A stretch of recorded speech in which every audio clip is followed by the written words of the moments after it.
I want to focus on the ages of these victims. When we talk about the ages of the victims when the conduct occurred, it's shocking. Our youngest victim at the time of the occurrence was 9 years old. 25 of the 120 individuals who are plaintiffs in these cases were minors at the time of the acts complained of. Now, I know this. Many of you came here thinking or hoping or perhaps believing that I may start naming names. Well, that day will come, but it won't be today. The day will come when we will name names other than Sean Combs, and there's a lot of names. It's a long list already. Hey guys, welcome back to my channel. I won't be long. I just have to add my voice to make this fair use, and also to say how absolutely heartbreaking and disgusting I am with everything that's been going on. It's been really triggering to me, actually. I feel so bad for these people, and my anger comes from the fact that people have been literally ringing the alarms before I was even born. Like, way back in old Hollywood, people have been saying this is going on. And it's really sad and sick. Till this day, I see people defending these disgusting human beings. And yes, innocent until proven guilty, but like, come on. Calm the hell on. Like, we sit here and we say that the rich and famous can get away with anything, but when your faves get accused, and all of a sudden, oh my God, they're just gold diggers, they're just, running for clout, blah, blah, blah. Like, they're not gods, people. They're not gods. They're just human beings that make music and movies. Why the hell do you worship them so goddamn much? It's sad, and you need Jesus if these are people that you worship like gods. Anyway, this is a briefing. I'm gonna let you watch the video. It has been edited down a bit, not that much really, but if you want to see the whole thing, I'd encourage you to go watch the whole thing on your own. But this is the briefing about all of the accusers in the case, and I hope to God that people are actually held accountable and arrested, and we just don't see what happened with Epstein and that list just disappears. I hope to God that this is actually for real. But this man sounds serious, and I mean, please protect him at all costs, because he sounds like he really does want to put people behind bars. So just listen to this, guys, and make up your own mind. All right, see you later. Bye. At the length fans will go, no matter the evidence to the contrary, to defend celebrities they love. I mean, there's a reason for this word fans. They're fanatics.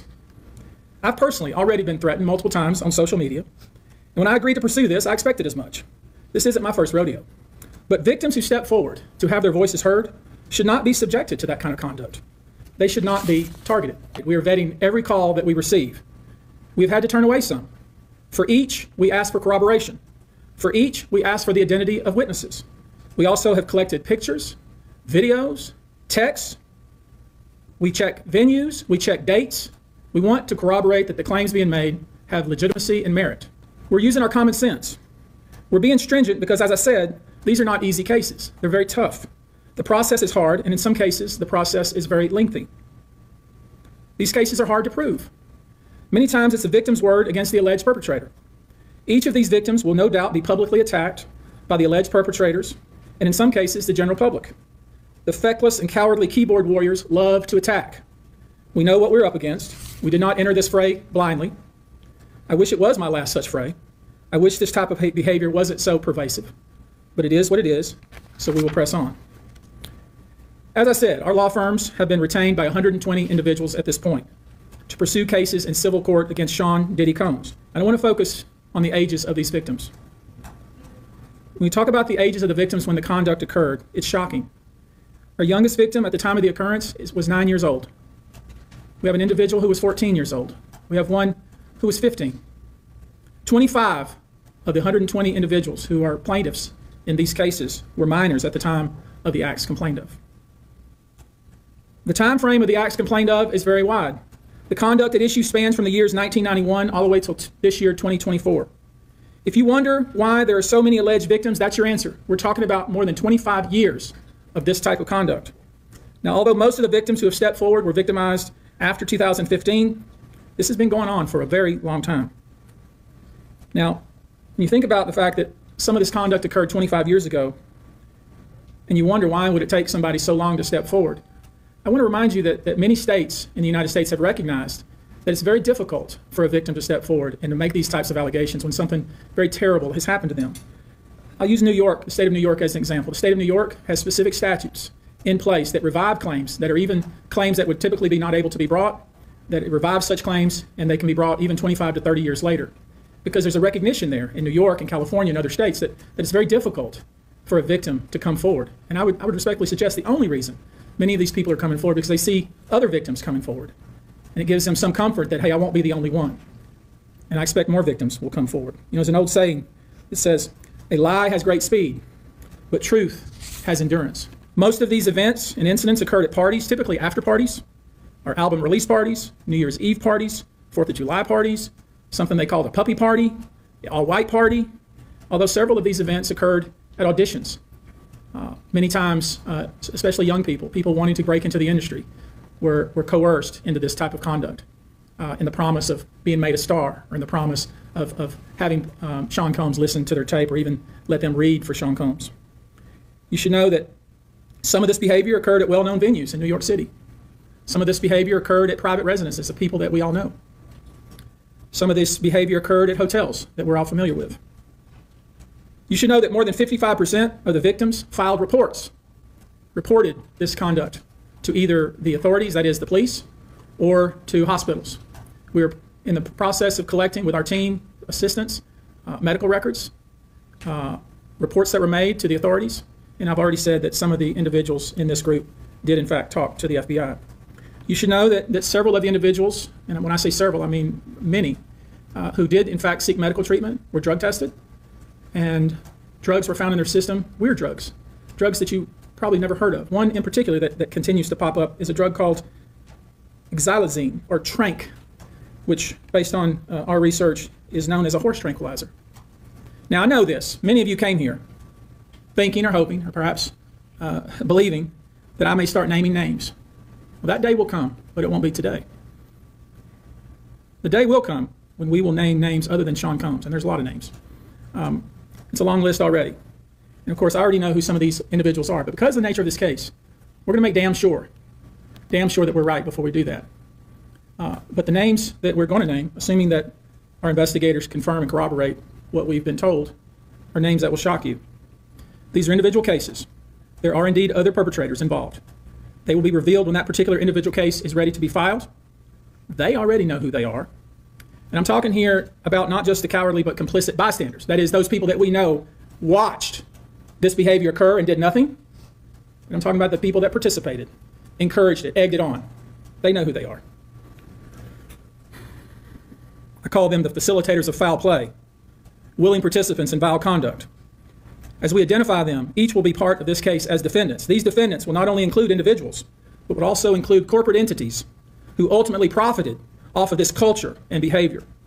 I'm looking at banks, pharmaceutical companies, hotels. We know that many of these individuals were paid cash. We know that many of these individuals involved, whether they were the ones being assaulted and abused or they're witnessing other people being assaulted and abused and then paid and threatened and told to leave. Typically paid 10 grand in cash and told to leave and then threatened as they were leaving. So in addition to Sean Combs, you should know the defendants in these cases we're going to file will include anyone, of course, who engaged in the assault or exploitation, anyone who participated in such in any way, anyone who encouraged or facilitated this conduct, anyone who was in the room and watched it happen but made no effort to stop it, any venue or venue owner who was aware of what was going on but failed to stop it, any individual or entity who knew about the conduct and benefited from it but did nothing to report it or stop it, and any individual or entity who covered it up or helped cover it up. I would imagine, as we speak here, there are a myriad of people who are very nervous. You can't hide skeletons in the closet forever. I would expect there are many people out there right now who are desperately searching their memories as they delete their texts and data. Now, although these are, in fact, individual cases, there is a common theme, an MO, if you will. Typically, the victim is lured into a situation where he or she is given a drink. Typically, that drink, reported by these victims, is apparently laced with something. Once that drink takes effect, the perpetrators perform all kinds of sexual acts on the victims, many times passing him or her around as other people watch and enjoy the show, and then leave the victim ashamed, confused, injured, and wondering what happened. When the victim reaches out, he or she is told not to say anything. Sometimes there are threats of physical violence or financial repercussions or bodily harm. The claims we intend to bring will include the following: violent sexual assault or rape, sexual abuse, facilitated sex with a controlled substance, false imprisonment, compelling prostitution, sexual misconduct, dissemination of video recordings, false imprisonment, sexual abuse of minors. Given the large volume of cases and given our other docket obligations, and given the fact that we want to be sure when we file these cases that they are fully vetted, I expect we'll start filing these cases against Sean Combs and other perpetrators within the next 30 days. It's not easy for any survivor to come forward. Our culture doesn't believe survivors. It blames and questions them. Instead of showing support, many choose to enable abusers. The media runs stories asking why it took so long for survivors to come forward, instead of asking what barriers exist. We also don't equip law enforcement with the ability to handle sexual assault crimes. Lack of funding translates to lack of training. Our culture works against victims and survivors every day, and abusers know this. Abusers work themselves into positions of power, building a public image that is trusted and financially large enough to make people look away. Abusers are unfortunately very skilled at power and control, the foundation of abuse. They seek victims who are vulnerable, such as children, their employees, and their intimate partners, all who see a different version than the public does, all who rely on the abuser in some way. And for those that do come forward and aren't believed, face questions like, are you sure it happened that way? Were you drinking? To the survivors that have come forward despite not being believed at some point in time, your courage is like nothing we have seen before. I have a team of people standing by, literally. If you know that this happened to someone and you have information about it, please contact us. If this happened to you, come forward. There's attorney-client privilege here. What you tell us is in confidence. Yes, we'll have to go out and build your case, but we will protect you. And the other thing that I want to say is the pattern and practice of this, again, is unprecedented. Over 30 plus years of the same sort of events happening, people thrust into the circle reportedly, and horrible things happening to them as a result. And from talking to these people that have come forward these past 10 days, they tell me directly, this validates my feelings. For so long, I thought it was my fault. What is it about me that put myself in that scenario? What was I wearing at the time? What did I do to be subjected to such horrific treatment at these people that I was trying to trust? Well, we know now it was not your fault. You were victimized by a group of powerful people that operated for 30 plus years, taking advantage of their wealth and the power that they held within the music industry. So again, thank you to every single person that has come forward and contacted our office over the past 10 days. If you or someone you know suffered the same sort of treatment, please contact us at the number behind me, and we will Sexual assault is not just a crime of violence against the body. It's an assault on the very essence of human dignity and safety. It shatters lives, it destroys confidence, and all too often, it leaves survivors feeling like they are voiceless, isolated, and vulnerable. The reality for many survivors is that coming forward to report their assault is one of the most difficult and daunting tasks that they will ever have to do. And for some, it may take days, months, or even years to speak up, if they ever do. The reasons for this have been mentioned, but include the fear of being disbelieved, being blamed or judged, and, of course, retaliation. The trauma of the assault itself being compounded by the trauma of the criminal justice process, where survivors must relive their experience in order to seek justice. And these feelings and fears are further exacerbated when the allegations are against prominent figures in the entertainment industry or Hollywood. Cases involving powerful figures often attract significant media attention, which can deter victims from coming forward due to fear of public exposure or scrutiny. The intense focus on these high-profile cases can make survivors feel that their personal lives are being put under a microscope, causing further emotional distress. These allegations mentioned here today, as reported, reflect deeply troubling claims that deserve thorough investigation, and no individual, regardless of their stature, is above the law or public accountability. Sadly, the statistics paint a very disturbing picture. According to the National Sexual Violence Resource Center, 1 in 3 women and 1 in 6 men will experience some form of sexual violence in their lifetime. In the U.S. alone, there are approximately 463,000 victims of rape or sexual assault every year, and these numbers barely scratch the surface, as sexual violence remains one of the most underreported crimes. But the numbers that follow tell an even more troubling story. Only about 23% of sexual assaults are reported to law enforcement. Of those, just 5% lead to an arrest, and even fewer, less than 1% of reported cases, ever result in a conviction, which is a devastating gap between the crime and the justice that survivors deserve. I want to briefly focus on our state here in Texas. According to the Texas Association Against Sexual Assault, 6.3 million Texans, men and women, will experience some form of violence. That's every 2 minutes someone is sexually assaulted. meaning during the course of this press conference, around 60 individuals will forever be changed by this violence. And those are just a few of the victims. Obviously, this is unacceptable. We cannot allow this cycle of silence and inaction to continue. We have to ensure that our legal system is equipped to handle these cases with the seriousness they deserve, and that survivors have access to the resources that they need beyond the legal courtroom. We have to address the root causes of this epidemic: prevention, awareness, and fostering environments where respect, consent, and safety are non-negotiable values. Additionally, support for survivors has to be holistic. They have to have access to counseling, medical services, legal advocacy, and of course, community support, regardless of whether they choose to report or not. To every survivor who has come forward, your bravery is an inspiration. To those who are still grappling with their decision, know that you are not alone and that your voice matters. Your story matters. We see you, we believe you, and we are committed to fighting for a future where sexual violence is no longer tolerated and where justice is not the exception. Let me share with you a few, just kind of give you a sense of the kind of cases and the kind of instances that people are calling and reporting that we are trying to corroborate, vet, and these are the ones that we've already corroborated, vetted, and collected evidence on. This individual, who was 9 years old at the time, was taken to an audition in New York City with Bad Boy Records. Other boys were there to audition as well. All of them were trying to land a record deal. All of them were minors. This individual was sexually abused, allegedly, by Sean Combs and several other people at the studio in the promise to both his parents and to him himself of getting a record deal.